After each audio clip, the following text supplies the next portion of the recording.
Hi guys, welcome back to another week of e-commerce marketing chats with myself Jimmy, myself Charles, and, and the main man Jimmy. You can tell that I'm a bit under the weather. I'm not even with it today.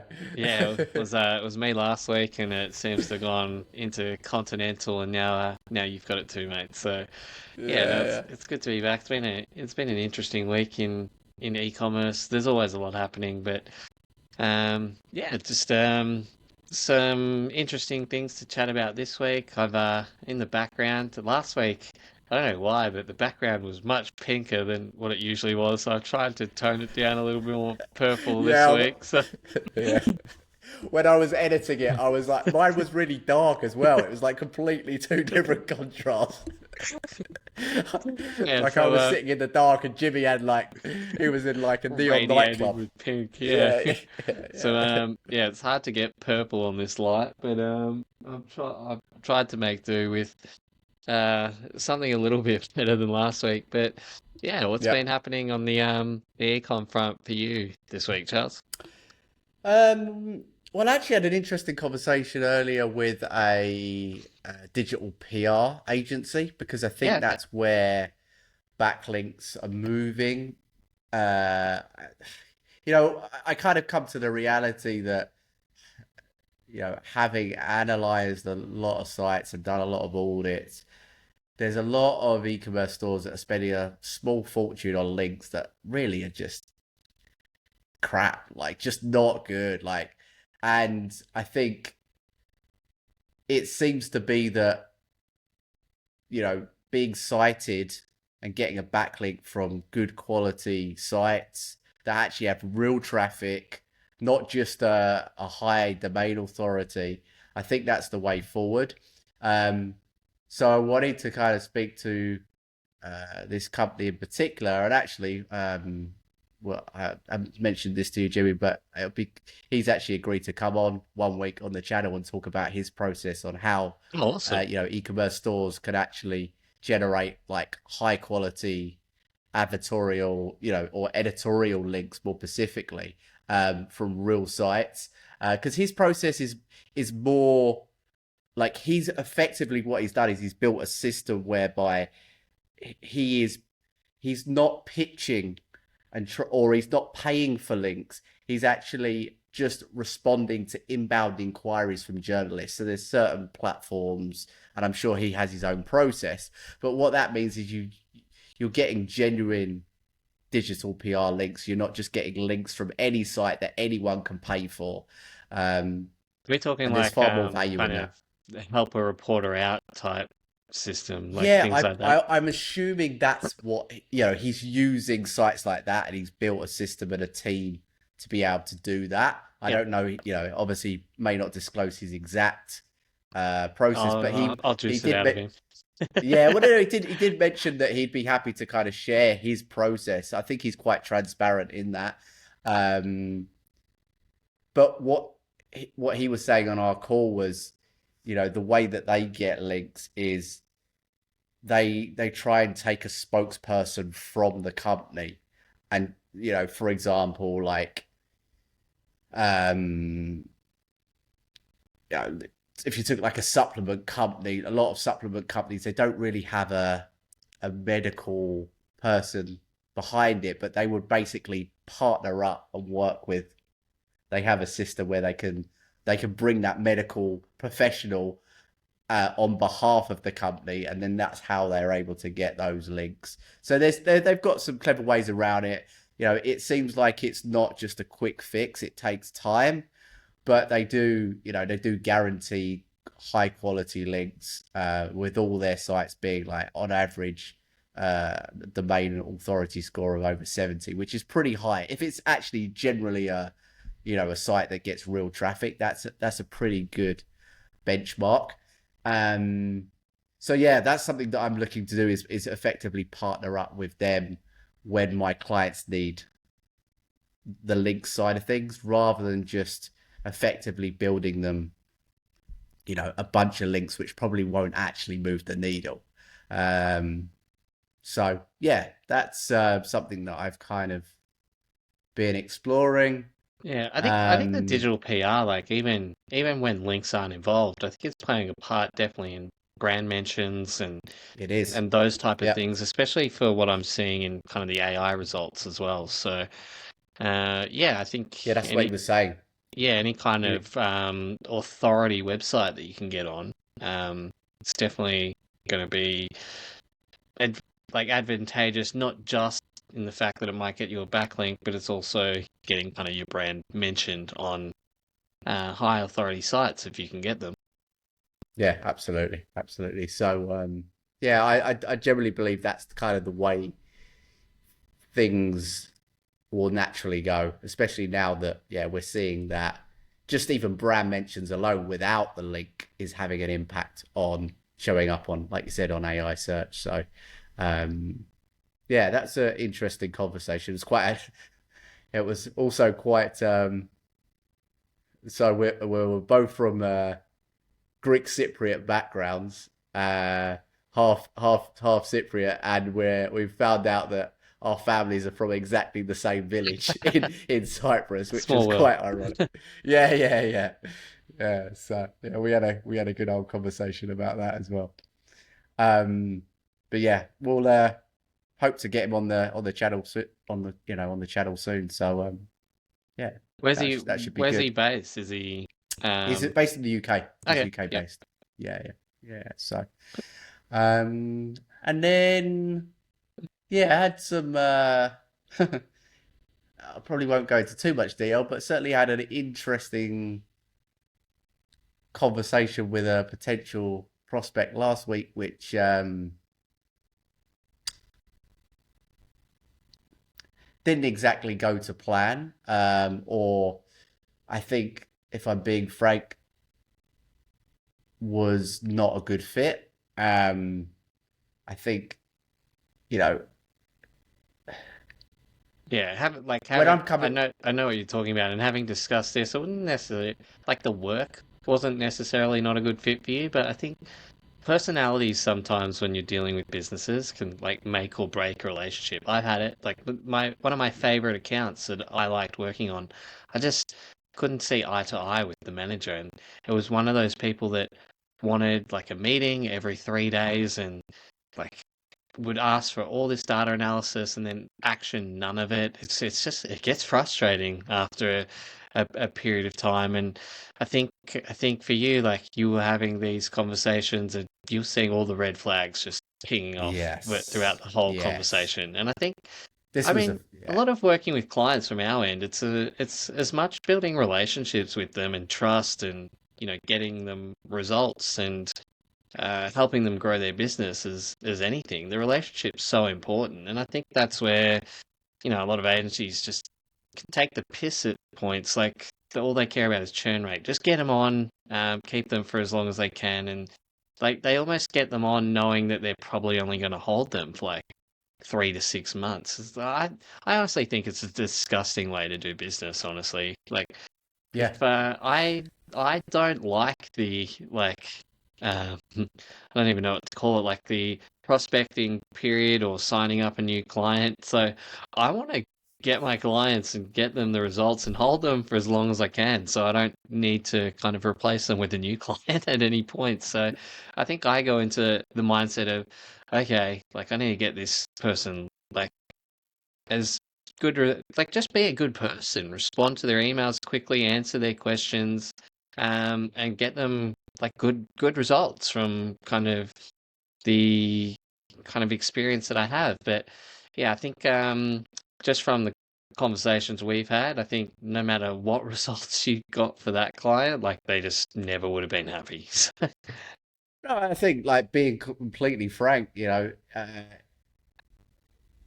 it was their attitude, and like you don't expect to get on a call the first time and for to be spoken to in a certain way. I have a certain relationship with my clients where I feel like I'm coming in as a partner, and there needs to be some level of respect there. And I Absolutely. like to be I like to treat people the way that I want to be treated. But Mm. when you feel like you're being, uh, you know, that the other person is being effectively quite rude and condescending, then for no real particular reason as well. Like this was at a first conversation, it was almost like Eh, yeah, there was a lot of red flags, and probably maybe my you know 25, 26 year old self 10 years ago would have maybe just taken it and taken the business and thought, wow, it's a big contract. And it was a sizable, it could have been a sizable contract, but just not willing to go against my own values. Um, and making sure that I'm working with clients that are on the same page, where it's actually an enjoyment to work with them and you want to do good work, not feel like you're going in and this is going to be a real battle to actually get anything done, yeah, or it's just not absolutely. going to be an enjoyable process. I think like, and looking at it from it, I'm not saying it was the case in for this particular case, but looking at it from the side of the business owners too, like some of them are contacting people that have been burnt by agencies before, but still you're speaking to someone that you haven't been burnt by. Like don't carry that resentment into a potential new relationship, especially if you've done your research and you've like really. I think that's the thing. A lot of business owners, they haven't done the research. They've just kind of Googled an agency, whatever, like SEO Yeah, agency in whatever location they're in, and probably think, oh, if this business is showing up number one for SEO, they must be good at what they do. Which, in all honesty, if they can show up for number one in SEO in their location, generally they've got a really good senior team that's able to do that. But that's the thing. Senior teams are often a lot different to the kind of account manager that you will get like assigned to by some of those agencies. So I think that's the difference too. But I mean, you should do your research, look into someone that you want to work with, and then decide, whether it's going to be a good fit for your business or not. There's nothing like you're not going to work with good people when you're coming in and there's all this hostility and I need results by tomorrow or I'm just going to cancel this contract. I would be like, okay, well, if you need them by tomorrow, let's not even start because I'm not. Um, yeah, well, I shouldn't yeah, say that for the Google ads. I probably could get them tomorrow, but like, yes, it's not like you flick a switch and you've just brought in all this additional traffic in one day. So, um, but yeah, I mean, I'm the same. Like, I've also cut a, a lucrative deal with a client that was just kind of, just it was a type of client where you go to bed and like stressing and thinking about it, and it got to a point where it's like, it's just. I just need to free up some mental capacity here. I kind of just said, this isn't a good fit for me anymore. And I think I showed you the email that they sent, you're the best Google Ads person that we've worked with. You've really helped us. It's just like, yeah, but you, you know, you, I never said this, but it's like, you treat me like shite. It's like I'm not yeah, sticking around. Like I love the yeah. work and the business, but I just can't deal with the egos that are there. And I did for a long time, but it just got to a point where I had enough. No, for sure, for sure. I mean, the funny thing about this situation was that I was referred by an agency. We'd done actually some initial audit work, and I'd done that through the agency, so I hadn't really had much prior um, direct conversation with the client. And then um, came to this conversation, and it was like I'm literally counting the red flags as he's talking in terms of yeah. So yeah, certainly there's been a long. I can't recall a call like that where I've come off and I've just felt, wow, okay, that definitely is not a client that I want to pursue and continue the Yeah. conversation with. And interestingly, I've just been told today that they've halted the website project until they have an SEO person in place to deal with the migration. So Oh yeah, yeah. it's And then if anything goes wrong, you know who they'll pin it on. So Yeah. So yeah, I think but there's look, some these are great there's some great characters in the e-commerce space saying that too. I think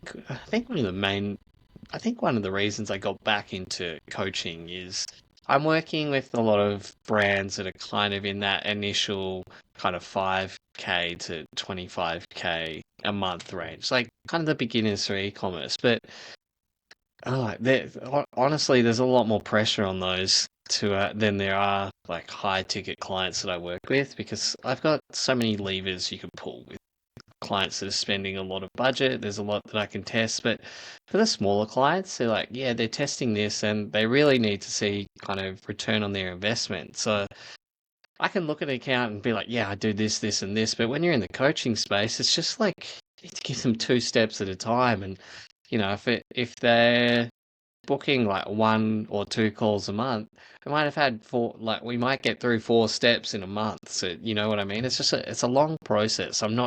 And I'm used to working quick. Like, see the problem, fix it quickly. But when you're teaching someone else how to fix the problem, it's a much slower process, unfortunately. So, yeah. um, but yeah, I'm enjoying it too. But like, I've kind of taken it on myself, especially a couple of the people that I had calls with. I thought they were great characters, and I thought their businesses was cool. And I do have experience in the industries that they're working in. I've kind of like picked one or two of the businesses that I want to like put on my shoulders. I'm like, okay, let's get this to a point where you can really kind of grow through Google Ads and do quite well. So it's kind of how I'm looking at it at the moment. Just give it. I just really want to help basically, and it's like I'm. There's no ulterior motive there for me coaching. I don't want to take these people on as clients, and they're not like they're just part of the community that I've signed up to help, and I want to do kind of the best job I can in that particular community. I think, longer term, I think for me, the reason I joined that coaching community too, it's like one, the e-commerce, like working for yourself can get lonely. I kind of feel like I'm part of a little tribe at the moment that's, helping all these e-commerce stores to grow their business, which I like. And it's also what I like about this. We get to talk weekly and it's just a catch up talking e-com. But also they have like catch ups that are local to me usually. So I feel like I've kind of, joined a little community of coaches that I'll probably get like a lot of knowledge from too, but also I'm sure there'll be some opportunities that'll pop up from the other coaches. I don't want to.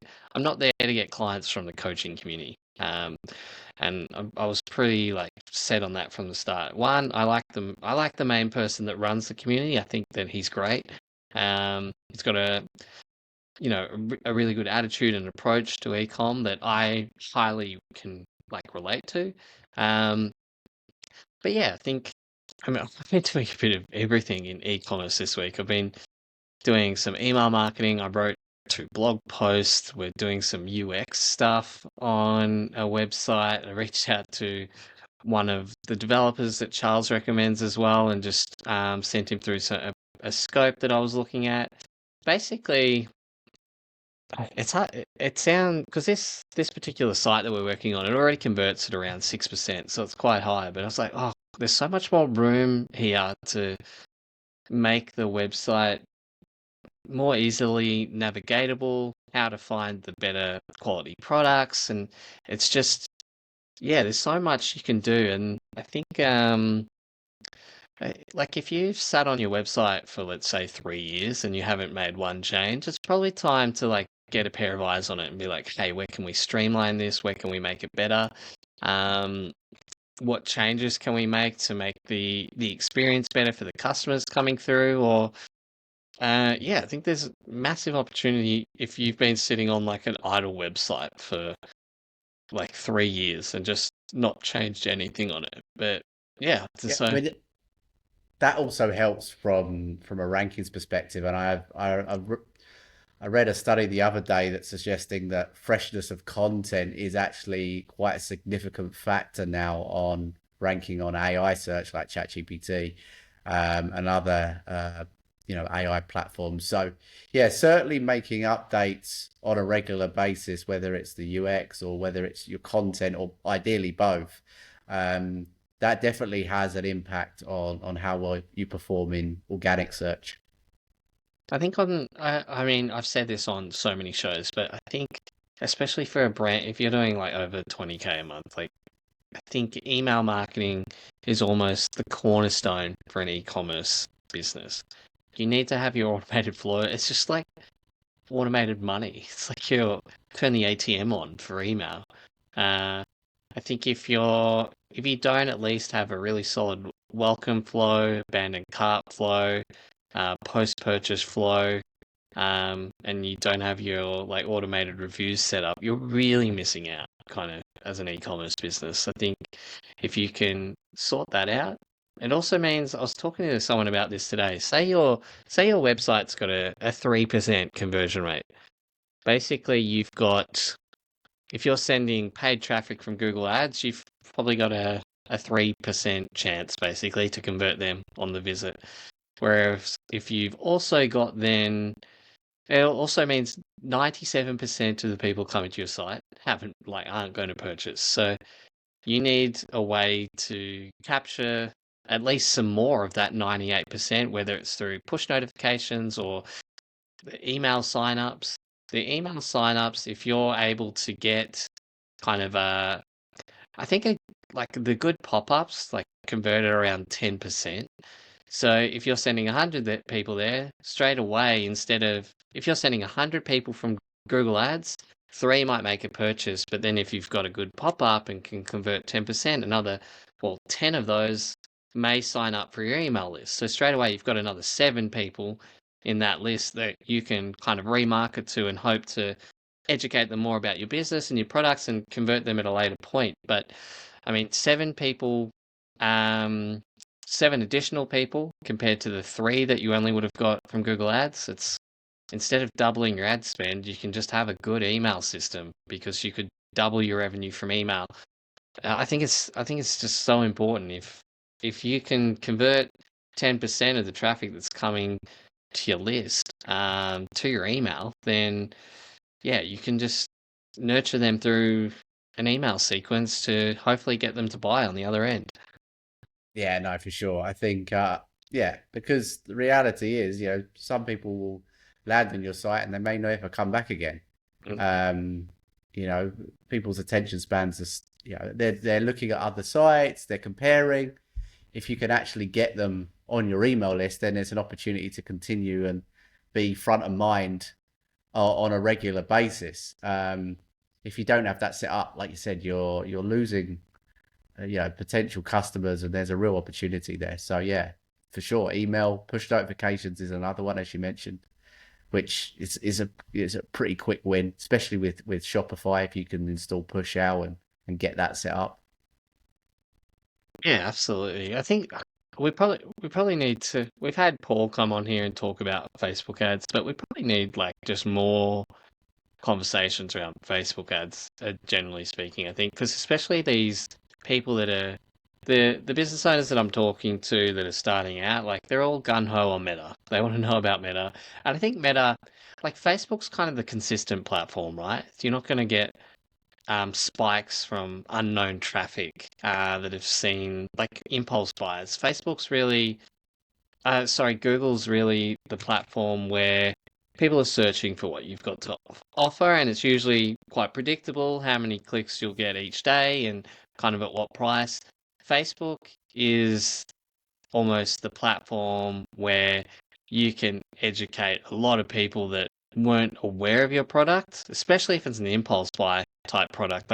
For example, today I, I never would have been searching for this, but I saw oh, you know when the marathon runners go out and they've got the little gels that they rip off and they have during a race. Yeah. Yeah, this guy had a powder that you could fit into like this little it's called a soft flask. It's like a soft drink bottle that you can just wear on your body.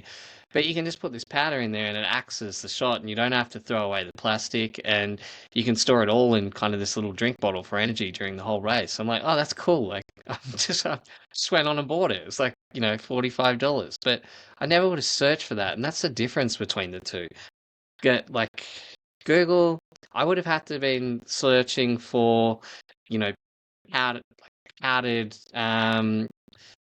energy, whatever they're called, satchels or gels. And I just wouldn't have searched for that. Whereas it was presented to me, I was like, oh, actually, that's a really cool idea. And I'd much prefer to do that than throw all these like plastic satchels on the race course wherever you run. So, um, yeah, I think Facebook, if you've got a unique product that's got a really cool use case, Facebook's phenomenal. Um, Google, people will argue you can use the YouTube network for a similar effect. I still think the targeting is better on Facebook in terms of the display network compared to Google. Uh, YouTube ads do have a place, but yeah, I just don't see that exponential kind of, if something really hits on Facebook, it kind of can take off. I don't see that same thing on YouTube. It's kind of a consistent thing. You might get a small spike, but yeah, Meta's kind of a really good place to kind of get those use cases out for your products. So, Yeah, no, certainly for products where you wouldn't think of purchasing, it basically makes you make impulse buys. mm, Whereas Google's like, you already know what you want. So yeah, you're more likely to, yeah, like I said, if you've got a unique product that's probably not getting that many searches, because people maybe aren't even aware of the product or the benefits of it, then I'm sure Meta, yeah, Facebook, Instagram is a good shout for presenting your products. I've never really, to be fair, with YouTube, I've never really, I don't think I've ever seen a YouTube ad, clicked on a page from that and bought something, which is quite interesting. But I have, but it's more I'm been in the info market space, not necessarily yeah, the actually product space. I think I saw the YouTube ad for this was a while ago for the blend jet. I think it was one of the coolest like YouTube ads that I'd seen. I still talk about it because I'm like, oh, this ad's phenomenal. Um, and yeah, I purchased a blend jet because of that ad, and that was a YouTube ad. But yeah, you're right. I think my impulse buys really come from Meta. Yeah, for sure, for sure. Yeah, I think I would say so. It's definitely, and it seems to be. I mean, like I say, I know it means an expert when it comes to their advertising platform, but it seems to be their targeting is pretty good, um, and they're almost scarily good. Like they know so much about you. And Um, I think with the AI programs that are coming out at the moment to be able to pump out content in terms of creative, it's becoming a lot easier. Like I've seen some like solid systems that have been able to create, 100 variations of static ads in like 2 minutes. Uh, Before that would have taken months. So yeah, I think, and I honestly think that's the way Facebook's heading. They basically want to know your budget, and then they'll go out and find your ideal customer with your budget. Um, Google will probably head that way eventually too. Google it's a little bit more complex, the interface, than Facebook, I would say. At least that's the feedback I get from beginners. It's hard for me to know because I've spent like 10 years in it, so yeah, yeah, it's it seems like second nature to you. yeah, but because I go into Facebook sometimes these days, I'm like, oh, where is everything? But um, but yeah, from people starting out, the kind of general consensus is that the Google platform is much harder to navigate than what the Meta platform is.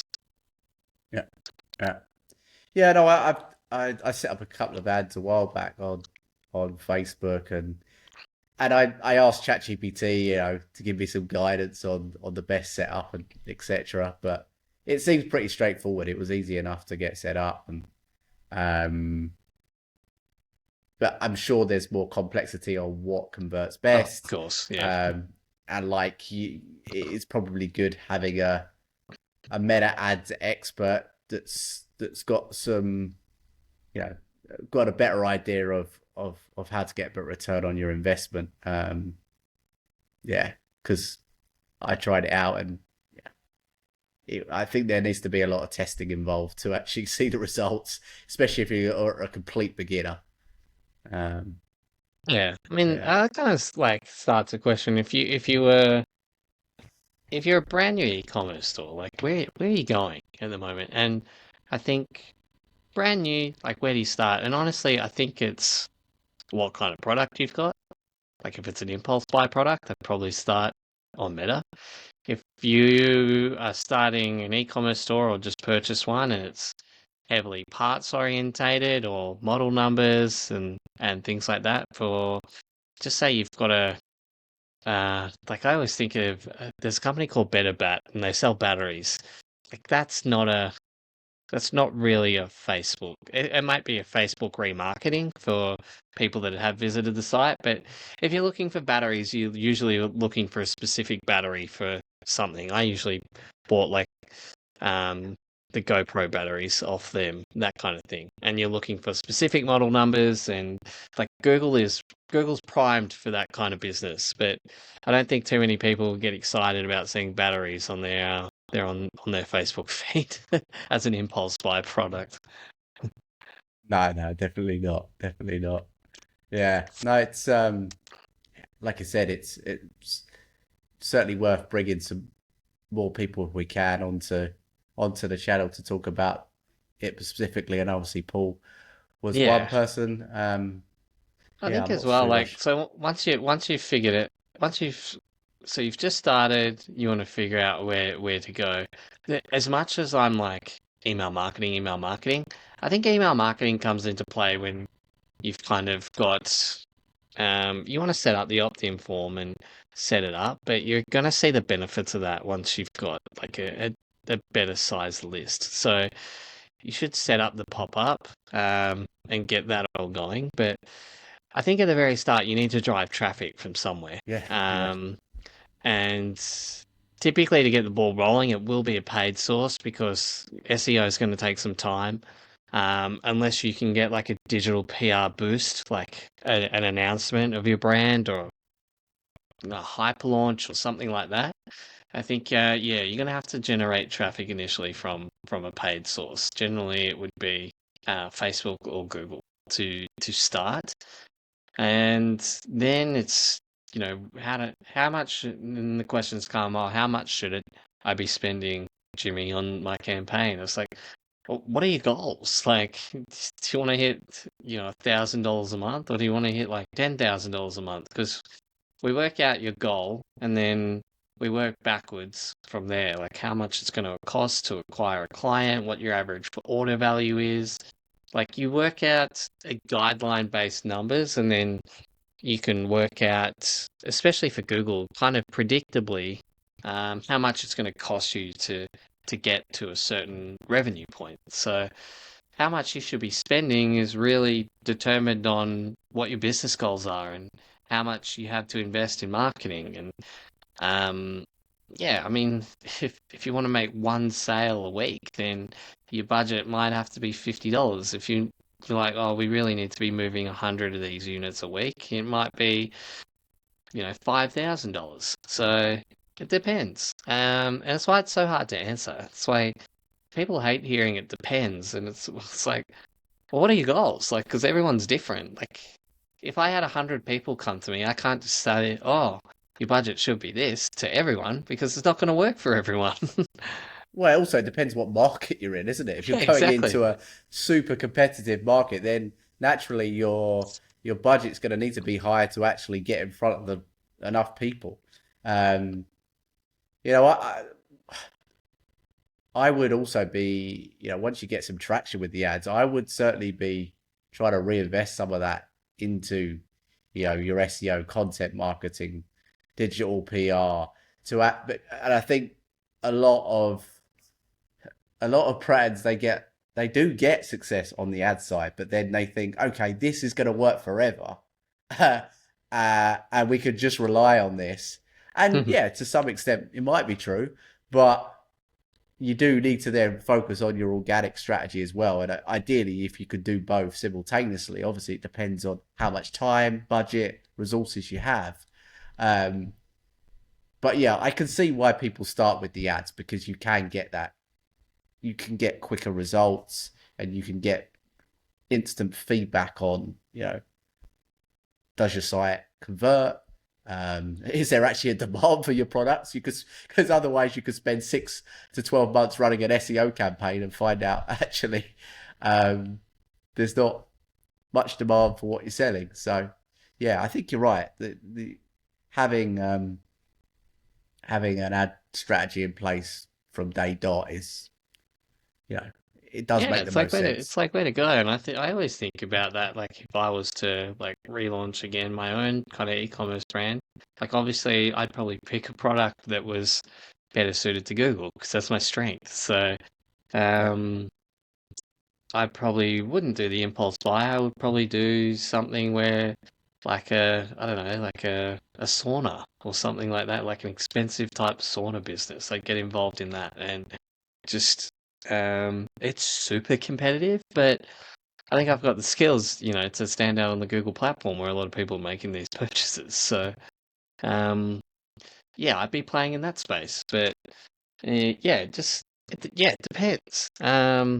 For everything. But yeah, I think this even like even looking at the coaching courses at the moment, you have a look at the outline for business owners. It's like I think the good ones have really good tracking sheets for their businesses. Like, and then the business owner then knows I need to be getting a cost per acquisition at this amount, or like I'm not profitable. I think that's great that like so many business owners don't even know those numbers. It's insane. So yeah, if they can get it to kind of a good understanding of their numbers, and then yeah, choose the platforms that they want to attack based on the businesses that they've got.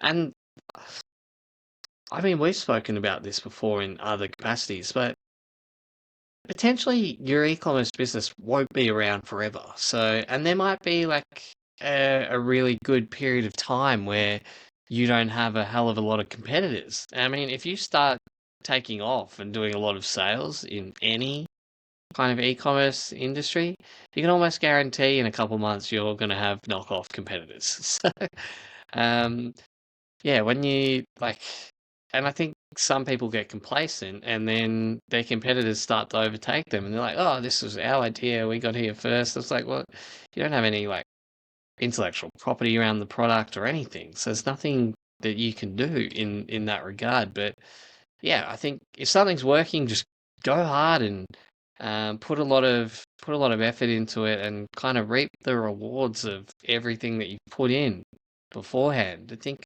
I see so many businesses that sit on a product for years and it could have been doing phenomenally, but they just they never have time to implement the actions that they need to take, whether that is getting your Google ads set up or getting your Meta ads set up or sorting out your website because it's not converting at all. Like the these things that need to happen just never get done. And usually when they're starting out too, they get like not the best operators because they're pretty green in the space. They just go to anyone.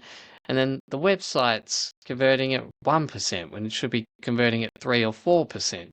Um, and yeah, and then they realize, oh, I don't want to go through this again because it's another expense. I think that's what kills a lot of e-commerce. Being burnt once and then them not wanting to go through that experience through another service provider to get it fixed.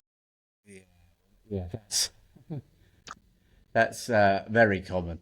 Um, yeah, and typically we often have those conversations because they end up with us too. Yeah. In terms of having to deal with the with that and work with clients that have been burnt in the past. Um, yeah, I think you touched on the website, and I do think you're right. Getting the foundations in place. A lot of I see with a lot of smaller stores that are starting up, like they're you could just tell by looking at the pages they're not going to convert well. So if you Mm. just put a huge traffic strategy on top, it's not going to go anywhere. So you do need to get the foundations in place first. There are a few things that you can do to make sure that if you do run traffic to these pages, they're going to convert.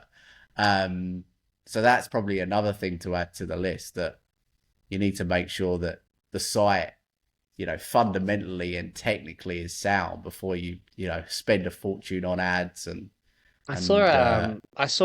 So I seen a website, Charles, that you and your team did the other day, and I said to the owner, "This is so much better than what it was." yeah, Basically, they had an image that wasn't relevant to their brand. Think of it as a sports brand, basically, and they were selling like I don't know, hockey sticks, but the person in the image on the website had boxing gloves on and they just wanted to convey like a fitness type brand, but they were selling hockey sticks. It was, it was bizarre. Like it's almost the test. If you bring up your website on your mobile and type in your website address and you're not allowed to scroll at all once you land on your website, the person that lands on that site should know exactly what your business is and what kind of products you sell before they even have to scroll. I think that's like a really good kind of view test for business owners.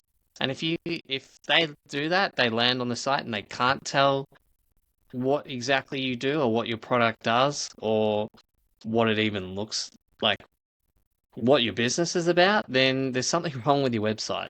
That's the most important bit of real estate. When someone lands on your website, then you need a really good kind of headline and then sub-headline that basically talks about exactly what your business is and then kind of what your product does or what your business is about. If you're missing that, then that would be like one of the first things that I'd fix. And in this instance, it was the first thing that Charles's team fixed, which was yeah. No, which was great. in that brand that you were mentioning, yeah, we saw a significant increase in conversion rate, and then we layered on top some, SEO foundation work, um, and instantly we saw an impact in rankings and improvement in traffic. And then actually Jimmy's come on board recently, and he set up some ads for them as well. So again, it just shows it makes the traffic strategy more effective when you have a high converting website with well designed pages where it's clear what it is that brand is selling. Um, so yeah, I it's kind of it's actually, having done that work with that client, it's got me thinking about putting together an offer for those kind of smaller stores that are keen to grow. They've maybe got some traction, but as you said, they're still in the kind of 5 to 20K a month mark, and they need to get the foundations in place first in order to then grow on top of that. Um, but yeah, no, it's important. 100%. And yeah, I think if people are listening to this and they run their e-commerce store, literally just do one thing. Go onto your website on your mobile phone because it's smaller, and too many people check their site on their desktop when probably 70 to 80% of their traffic is actually coming from mobile. So you want to check it on your mobile phone, type in your website address, and without even scrolling, just see how your website is presented on your mobile phone and see if it's a kind of a true reflection on what your business does and what they offer. And if someone was to take a screenshot of that without scrolling and showed it to someone who didn't know your business, would they be able to tell you what kind of products or services you provided? I think it's probably the number one thing. And if they can't, then you need to work on that messaging on that hero section of the top page. It's vital to um, get people to your website and increase your conversion rate. They need to know exactly what kind of website they're landing on and what you're about and what you sell. Yeah, absolutely, absolutely. Um, yeah, and probably the common mistake I see is just a super large hero image, which just covers, the I, whole top section, and yeah, then there's not really much information out. yeah, Apart from there's that, you nothing might on have a it. Yeah, headline. it's just an image. Yeah. So that's not going to do you any good, especially when, you know, and I don't know how it plays in with ads, Jimmy. You'll be able to tell me, is from the organic side of things. If someone's landing on your site and then is clicking straight off of it, that is a signal to Google that this is a low value Yeah, site. So you want to yeah, you want definitely. to keep people on the page longer, which is going to again improve your rankings, and it has that snowball effect. I think for the Google ads, the product pages are more important because I'm using the product feed a lot, and the shopping ads go directly to the actual product page. Um, I think the homepage is definitely more important for organic, especially if they're searching for the brand, because people will be landing on that homepage a lot. Like I'm not sending a lot of traffic to homepages for ecom.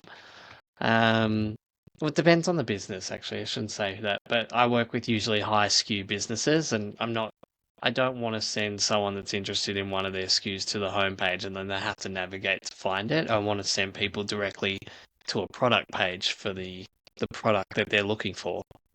So I Yeah, think that's the difference. But yeah, definitely if people are researching brands organically, then yeah, it's so important just to kind of convey exactly what you do, kind of very very quickly, um and yeah, just try to get them to understand you almost instantly, so they have a better chance of converting. yeah. And I would say if you're focusing on, we're talking about making sure your pages are designed correctly.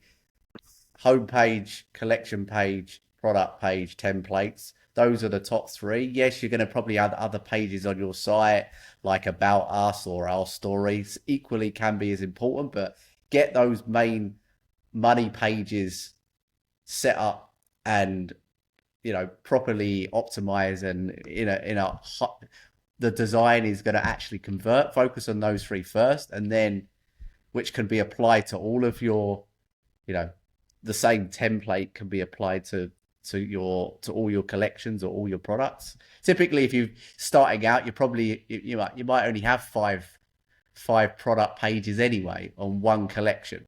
um I but think yeah, those are I kind of think the the foundations. I think the About Us page is so underdone by brands, and the brands that have done it well, it's almost like a PR article reading about their brands and their accomplishments. Yeah, Whereas you'll go to majority of brands and it's about us. We were established in 19 blah blah blah, and this is whatever. Like you want an enticing like success story. You want to feel kind of that vibe when you come to a website. Oh, this is a really successful brand. I want to be part of this. They're doing well, rather than getting a history lesson on the brand. yeah, uh, yeah, yeah.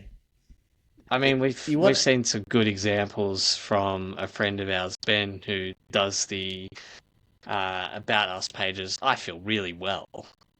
But yeah, if it's something to consider, if you can make it like a PR article, like hyping up your brand for the About Us page, I would do that. Like I would make it almost like an article that you'd read in the newspaper, about your successes, about what you're doing, about how it started, about how hard it was at the start to get things off the ground. Like that's what people want to hear, and that's what they kind of relate to as a brand. Yeah, no, good points, really good points. Yeah, I think sometimes, I've seen a bad version would literally just be like one paragraph about the brand. No, there's no person behind the brand, so you don't know actually anything about it and how it was set up. As the founder, you're gonna want you want people buy from people at the end of the day. Yes, you're buying a product, but equally you're buying into the story of that brand. So, Yeah. put yourself out there and tell people how you started the brand, and guide them through the journey, and they're going to be more. You're going to be more relatable, and therefore probably people are going to want to buy your products. I was actually even thinking about it for my own brand the other day because I'm slowly putting together a new website for the the freelancing brand, but the first video is going to be like an introduction to Google Ads, but then I want to do like an intro about, hey, this is me, this is my story, this is who you'll be working with. So I think the people that see that will hopefully get a good vibe about me and whether or not, hopefully my personality will come through in that, and they can judge for themselves whether they think I'd be a good fit to work with them and their personality. So Yeah. yeah, I think it's not just for e-commerce businesses. I think it's for every business. If I was reading a service business and, got a really good insight into where the business grew from, how it grew, like their their successes, I'd probably be much more inclined to like contact them and reach out and be like, I love this story. I want to support this brand. So Yeah. No, absolutely. Absolutely. Yeah. I mean, like I have, like I probably don't leverage it enough, but like I have a really cool story about how I actually got into marketing from winning that national marketing competition back in 2000. Well, I entered it in 2012 in November, and then the winner was drawn in March of 2013, and I ended up winning that, and then kind of got headhunted into a business to work in the marketing department. And that kind of kicked off my marketing career basically in 2013, but I've got some I've got some yeah, really cool stories that I can tell about some really cool kind of marketing promotions that I got the chance to do and win. So um yeah, it was so funny. Someone messaged me the other day, and they're like, "Oh, Jimmy, I was researching you, and I like looked your name up on YouTube, and like I don't have a lot of personally branded YouTube videos, but there was this video from this brand that I did like 12 years ago. It was kind of me dancing around a playground promoting this product. I was like, oh my gosh. But I actually got it. As soon as he said that, I was like, oh, I need to get that taken down. It wasn't my video, it was someone else's, but I just claimed Yeah. copyright on it and YouTube took it straight down. So that was a small win this week. But it also kind of said to me, what am I doing? If that video from 12 years ago is popping up from my name, I am not doing enough personal brand stuff to like drown that stuff out. Like I should be creating videos around me and my brand, and then that would be showing up over that. Luckily, actually, the first video for my name was like one of the e-commerce marketing chats. So I've done something right Nice. by starting this channel. But yeah, Yeah. the second video was me dancing around to this yogurt brand. 12 years ago. So yeah, it was a long time ago. But um, yeah, I think the same for businesses as well. If you're typing in your business name in Google and you're not the number one or two result, like what's going on? Or YouTube too. If someone's typing in your business name and social media, they're typing in your business name. You need to make sure that you're showing up number one for those searches and optimizing all those properties for your business. Like you don't want to make it hard for people to find you. I Yeah. think No, and actually, actually, it's oh, so you go, Charles. Yeah.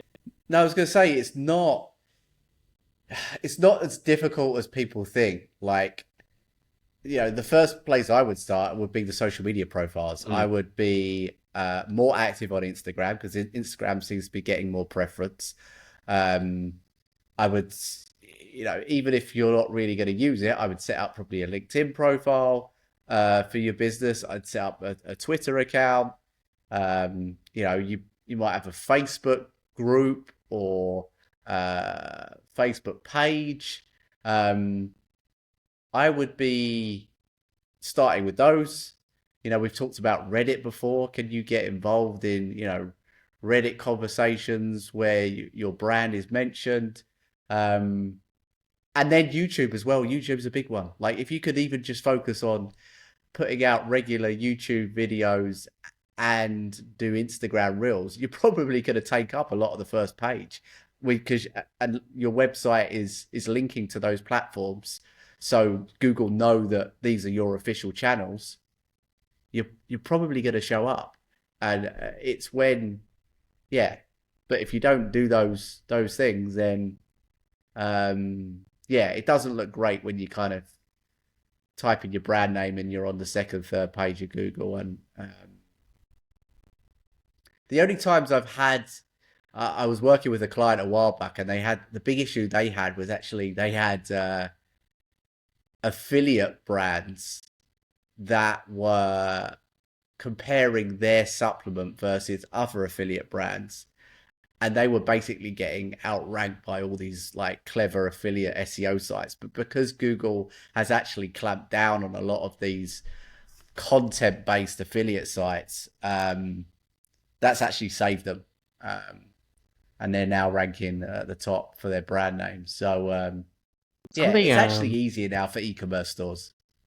Yeah, I agree. And so, something one of my clients did this week that we kind of had a discussion about is I was having some conversations on this business's behalf for their email marketing, and when I told them the domain name, they always typed it in wrong or misspelling. The actual domain name could be spelt a couple of ways, um, but it also has and in it, but the domain name doesn't have and in it. So what we did is we brought up all the variation domains and just redirected them to the original domain. Yep. So like that issue stopped happening. But also we that business has an abbreviation for their name too. So we bought the abbreviation and now it's only like 4 letters long. So that's the one I type into the address bar now to get to the website because it's the easiest to type in and it takes it back to the original website. But yeah, if you do have a brand name that may potentially get misspelt a lot, or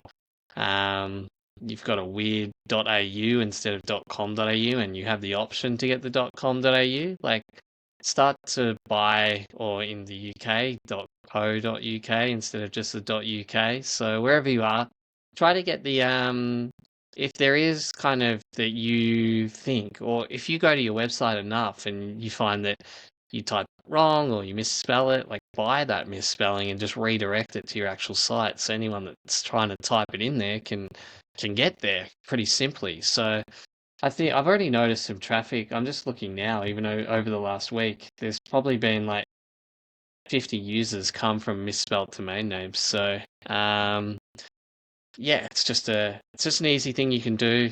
Domain names aren't that expensive, so if you bought 5 of them, like, it might cost you $100 a year to bring in people that and have a better experience finding your site. It's a small price to pay for the year for good user experience for people being able to find your site.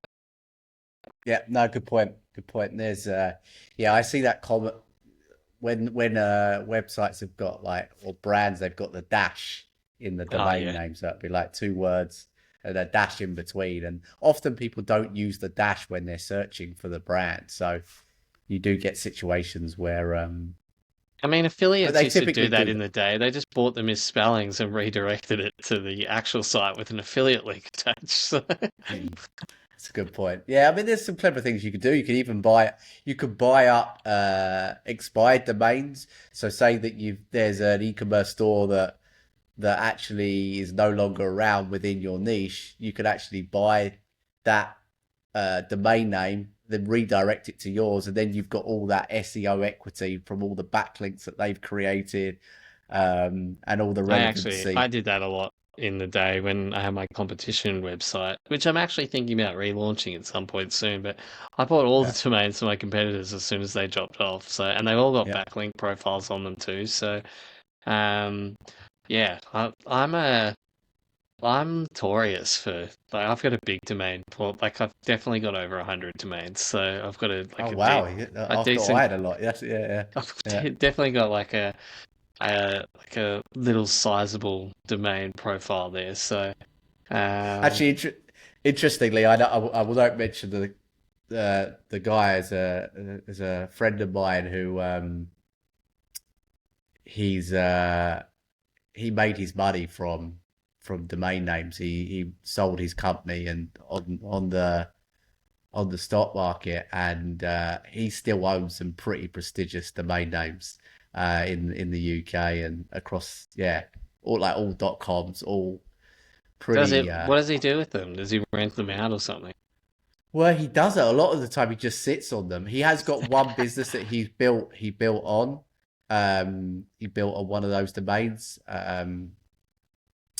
But yeah, the rest, I think he said to me before, he went, "Oh, if you could sell any of them, I'll give you a A commission." Like, commission? Yeah. yeah, yeah, yeah. So, but yeah, he's got some really, I think a lot of them he sold with the company and yeah, he spends his time um just just enjoying life, I think. Oh, good on him.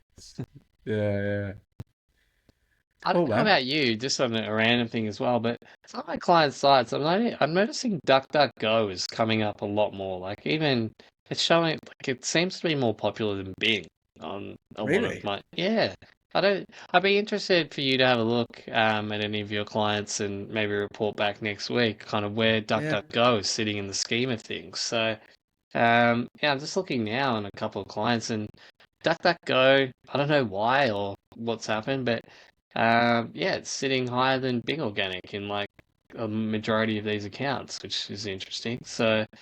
Maybe Um, people are being more cautious about their privacy. I don't know. It's because Is that was it, wasn't it? It was a DuckDuckGo known privacy. for like its privacy? I think that's Yeah, like a yeah. great It was browser supposed and that that kind of stuff. that's that was its unique selling point, from my understanding, is it Ah, was there you go. known as a yeah as a privacy browser, where they didn't share your data. Um, so I'm yeah, just having a look who at knows? another account to see, like I've just had a look at a couple, but to see kind of where. Oh, so this is a big account to a lot of traffic. It's sitting like 4 sessions behind Bing, so it's basically up. Like it's basically doing same numbers being organic. It's crazy. Yeah, I'd only that just noticed that surprises me. recently. So, but yeah, And we'll is leave that that with you. across Have a a. sample? Yeah. Is that what? How many is that across you seeing that across a number of clients, or Yeah, like I've just checked 4 of them, and apart from this one where DuckDuckGo is pretty much level, DuckDuckGo's higher on the other three. So, wow, but yeah, we'll leave that with you. interesting. Check your website out on DuckDuckGo and see where it sits. But we'll wrap up this chat for this week. And if you haven't joined us already, check us out on Shopify Marketing Secrets on Facebook, or even drop a comment here on E-commerce Marketing Chats on YouTube. We'd love to hear what you guys are having any issues with, so we can chat about it. Otherwise, Charles and I are just going to talk about what's been happening in our week in ecom. So, but yeah, hope to catch you guys next week, and we'll see you then. Cheers, guys.